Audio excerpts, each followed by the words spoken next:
ST cooperative bank Kolhapur शाखेच्या वतीनं सेवानिवृत्त कर्मचारी तसेच त्यांचे कुटुंबीय यांच्या समवेत सत्कार मूर्तींचा सत्कार सोहळा महालक्ष्मी हॉल कोल्हापूर या ठिकाणी मोठ्या उत्साहात पार पडला।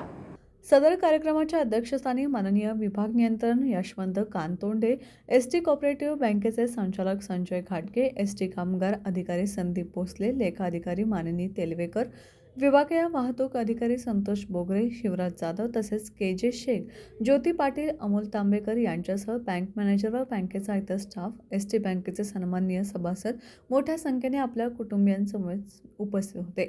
मान्यवरांनी बँकेच्या बाबतीत बोलत असताना एसटी बँक प्रत्येक संकटाला तोंड देऊन किती खंबीरपणे उभी आहे, त्याचप्रमाणे बँकेमध्ये असणाऱ्या ठेवी या पूर्णपणे सुरक्षित असून येणाऱ्या काळामध्ये चांगल्या सुविधा बँकेमार्फत देण्याच्या दृष्टिकोनातून मार्गदर्शन करण्यात आले। त्याचप्रमाणे कार्यक्रमाच्या शेवटी सत्कार मूर्तींना बँकेमार्फत बॅग देऊन त्यांचा सत्कार करण्यात आला।